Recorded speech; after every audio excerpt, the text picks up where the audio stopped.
Hello welcome back to let's cook. അപ്പോൾ ഇന്ന് നമുക്കൊരു ഈവനിങ് സ്നാക്കാണ് ഇവിടെ ഞാൻ പ്രിപ്പയർ ചെയ്ത് കാണിക്കുന്നത്. നല്ല കിഡിലനായിട്ടുള്ള കണ്ട ഏത്തപ്പഴം വെച്ചിട്ടുള്ള നല്ല അടിപൊളി സ്നാക്കാണ് കേട്ടോ ഞാനിവിടെ കാണിക്കുന്നത്. നല്ല മധുരമൊക്കെ ഉള്ളൊരു സ്നാക്ക്. അപ്പോൾ ഞാനിവിടെ ഒരു 3 ഏത്തപ്പഴം എടുത്തിട്ടുണ്ട്. ഈ 3 ഏത്തപ്പഴം നല്ലപോലെ പുഴുങ്ങിയിട്ടുണ്ട്. കണ്ടില്ലേ, നല്ലപോലെ പുഴുങ്ങി വെച്ചിട്ടുണ്ട്. ഇനി നമുക്ക് ഇതിൻ്റെ തൊലിയും മാറ്റി അതുപോലെ തന്നെ അതിൻ്റെ ഉള്ളിലുള്ള സീഡ്സും കൂടി റിമൂവ് ചെയ്യണം. കണ്ടോ, ഇതുപോലെ ഞാൻ രണ്ടായിട്ട് കട്ട് ചെയ്തിട്ട് അതിൻ്റെ ഉള്ളിലുള്ള സീഡ്സൊക്കെ ഞാൻ റിമൂവ് ചെയ്തിട്ടുണ്ട്. ഇനി നമുക്കിത് ബൗളിലേക്ക് മാറ്റിയിട്ട് നല്ലപോലെ ഒന്ന് സ്മാഷ് ചെയ്തെടുക്കാം. ഫോർക്ക് കൊണ്ടോ കൈ കൊണ്ടോ വെച്ച് നല്ലപോലെ ഒന്ന് ഉടച്ചെടുക്കുക. കണ്ടില്ലേ, ഇതുപോലെ. ഇനി നമുക്ക് ചെയ്യാനുള്ളത് ഒരു പാൻ വെച്ചിട്ട് അതിലേക്ക് 1 കപ്പ് പഞ്ചസാരയും അതുപോലെ തന്നെ 1 കപ്പ് തേങ്ങയും കൂടി ഇട്ട് കൊടുക്കുക. തേങ്ങ ജസ്റ്റ് ഒന്ന് ജാറിനകത്തിട്ടൊന്ന് ഒരു എന്താ പറയുക, ഒരു സ്മൂത്ത് ടെക്സ്ചർ ആവുന്നത് വരെ ഒന്ന് ഗ്രൈൻഡ് ചെയ്തിട്ടും ഇട്ട് കൊടുക്കുക കേട്ടോ. എന്നിട്ട് ലോ ഫ്ലെയിം ആക്കിയിട്ട് നന്നായിട്ടൊന്ന് മിക്സ് ചെയ്ത് കൊടുക്കുക. കൈ എടുക്കാണ്ട് തന്നെ ഇളക്കിക്കൊണ്ടിരിക്കുക. ഇനി നമുക്ക് ഇതിലേക്ക് ഒരു അര ടീസ്പൂൺ ഏലക്കയും കൂടി പൊടിച്ചത് ഇട്ട് കൊടുക്കാം. ഏലക്കയുടെ സീഡ്സ് നല്ല ഫൈനായിട്ടുള്ള പൗഡർ ആക്കിയിട്ടാണ് കേട്ടോ ഇട്ട് കൊടുത്തിരിക്കുന്നത്. അപ്പം നല്ല ഫ്ലേവർ ആയിരിക്കും. അതും കൂടി ഇട്ടേച്ച് നന്നായിട്ടൊന്ന് മിക്സ് ചെയ്ത് കൊടുക്കുക. ഇനി ഞാൻ അതിലേക്ക് ഒരു ഇച്ചിരി വെള്ളവും കൂടി ഒഴിച്ച് കൊടുക്കുന്നുണ്ട്. നല്ല സോഫ്റ്റ് ആയിട്ടുള്ളൊരു ടെക്സ്ചർ കിട്ടാൻ വേണ്ടിയിട്ടാണ്. കണ്ടില്ലേ, ഇപ്പോൾ കാണുമ്പോൾ തന്നെ നല്ല സോഫ്റ്റാണ്. ഇപ്പോൾ എവിടെയും ഒന്നും പാനിൽ ഒട്ടിപ്പിടിക്കാണ്ട് കറക്റ്റായിട്ട് നമുക്ക് കിട്ടുന്നുണ്ട്. നന്നായിട്ടൊന്ന് ഇളക്കി കൊടുക്കുക. ഫ്ലെയിം എപ്പോഴും ലോ ആക്കി തന്നെ വെക്കുക, കൈ എടുക്കാണ്ട് ഇളക്കി കൊടുക്കുക. ഇനി അതിലേക്ക് നമുക്ക് കുറച്ച് കാഷ്നട്ട്സും കൂടി ഇട്ട് കൊടുക്കാം. കാഷ്നട്ട്സ് ഞാൻ ഒരു 2-3 കാഷ്നട്ട്സ് ജസ്റ്റ് ഒന്ന് ക്രഷ് ചെയ്തിട്ട് ഇട്ട് കൊടുത്തിട്ടുണ്ട്. എന്നിട്ട് നന്നായിട്ട് മിക്സ് ചെയ്ത് കൊടുക്കുക. ഇതിപ്പോൾ ഇവിടെ റെഡിയാണ്. ഇതിൻ്റെ ചൂടൊക്കെ പോയി കഴിഞ്ഞിട്ട് വേണം നമുക്ക് ഇത് ഏത്തപ്പഴത്തിലേക്ക് ഒന്ന് മിക്സ് ചെയ്ത് കൊടുക്കാൻ. അപ്പോൾ ചൂടൊക്കെ മാറിയിട്ടുണ്ട്. ഇനി ഏത്തപ്പഴത്തിലേക്ക് ഇതൊന്ന് ഇട്ട് കൊടുക്കുക. എന്നിട്ട് നന്നായിട്ടൊന്ന് മിക്സ് ചെയ്ത് കൊടുക്കുക.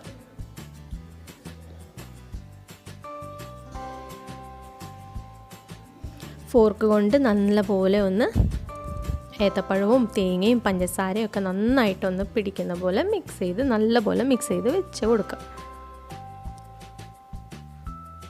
ഇപ്പോൾ ഇത് നല്ല സ്റ്റിക്കിയാണ്.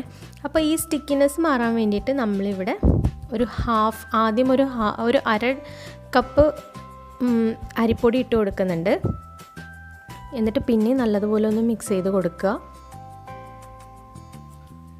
അരിപ്പൊടിയൊക്കെ ഇട്ട് കൊടുക്കുമ്പോൾ അതിൻ്റെ ആ സ്റ്റിക്കിനെസ് ഇച്ചിരി കുറഞ്ഞ് കിട്ടും കേട്ടോ.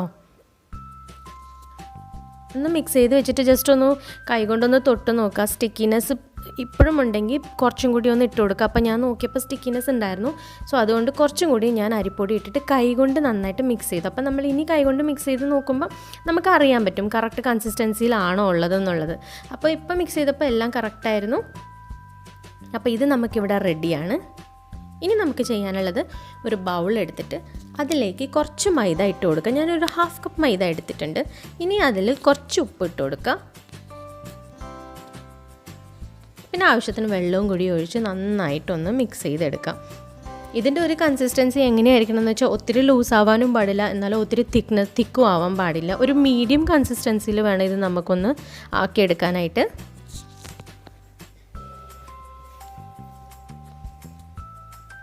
അപ്പോൾ ലംസ് ഒന്നും ഇല്ലാതെ നല്ലതുപോലെ ഒന്ന് മിക്സ് ചെയ്തെടുക്കാം.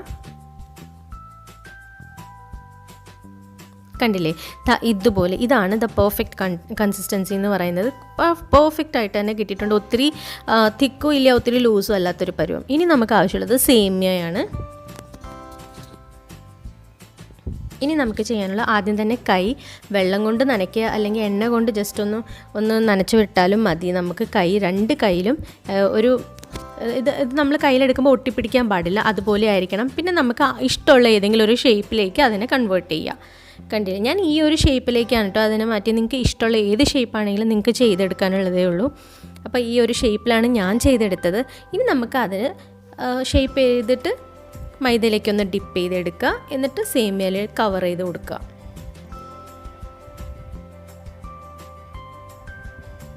കണ്ടില്ലേ, ഇതുപോലെ സേമിയയിലിട്ട് ഒന്ന് റോൾ ചെയ്തെടുക്കുക. അപ്പോൾ നമുക്കിത് റെഡിയാണ്. ഇനി നമുക്ക് ഇങ്ങനെ ചെയ്തെടുത്തിട്ട് നമുക്ക് കുറച്ച് നേരം ഇതൊന്ന് ഫ്രിഡ്ജിനകത്ത് വെച്ച് നന്നായിട്ടൊന്ന് തണുപ്പിച്ചെടുക്കുക. അതുപോലെ ഞാൻ 10 to 20 മിനിറ്റ്സ് വരെ തണുപ്പിച്ചെടുത്തതാണിത്. തണുപ്പിച്ചെടുത്ത് അപ്പം തന്നെ ഞാനിത് ഫ്രൈ ചെയ്തെടുക്കുകയും ചെയ്തു. അപ്പോൾ എണ്ണ ഇവിടെ നല്ല ചൂടാണ്. ഇനി നമുക്കിതെല്ലാം ഒരുമിച്ചിട്ടൊന്ന് ഫ്രൈ ചെയ്തെടുക്കാം.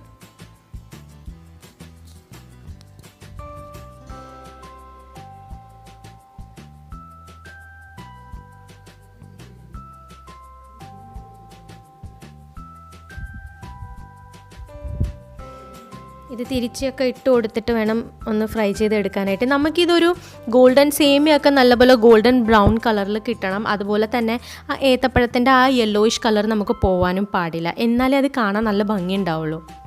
ഇപ്പോൾ മൈദയും അരിപ്പൊടിയൊക്കെ ഉള്ളതുകൊണ്ട് നല്ല ക്രിസ്പിയാണ് ഈ ഒരു റെസിപ്പി. ഇത് ഭയങ്കര ടേസ്റ്റിയുമാണ് കഴിക്കാൻ, നല്ല മധുരമൊക്കെ ഉള്ള കൂട്ടത്തിൽ. അപ്പോൾ നല്ല എന്താ പറയുക, എല്ലാവർക്കും കുഞ്ഞു മക്കൾക്കാണെങ്കിലും ശരി വലിയ ആൾക്കാർക്കാണെങ്കിലും ശരി കഴിക്കാനൊക്കെ ഭയങ്കര ഇഷ്ടപ്പെടും. അപ്പോൾ ഇടയ്ക്ക് ഇതൊന്ന് തിരിച്ചിട്ട് കൊടുത്തോണ്ടിരിക്കുക.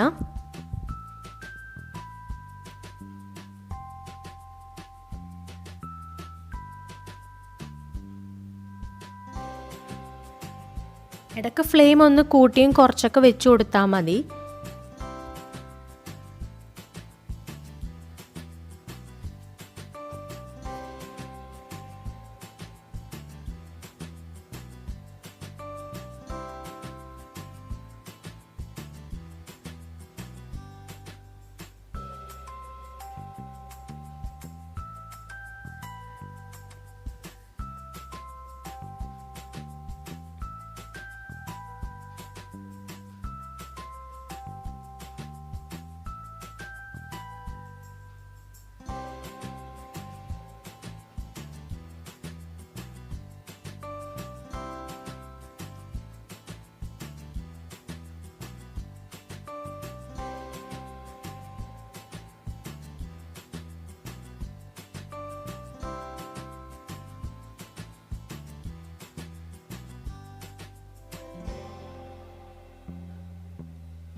ഇപ്പോൾ ഏകദേശം എല്ലാം നല്ല കറക്റ്റായിട്ട് വന്നിട്ടുണ്ട്. ഇപ്പം ഫ്രൈ ആയിട്ടുണ്ട്. ഇത് നമുക്കിനി കോരിയെടുത്ത് മാറ്റി വെക്കാം. അപ്പോൾ എല്ലാവരും ഈ ഒരു റെസിപ്പി, ഈ ഒരു സ്നാക്ക് എല്ലാവരും ട്രൈ ചെയ്ത് നോക്കണം കേട്ടോ. ഭയങ്കര ടേസ്റ്റിയാണ്, നല്ല മധുരമാണ്. ഈ മഴയൊക്കെ പെയ്യുന്ന സമയത്ത് ഈ ഒരു സ്നാക്കും ചായയും കൂടി ഉണ്ടെങ്കിൽ നല്ല അടിപൊളിയാവും.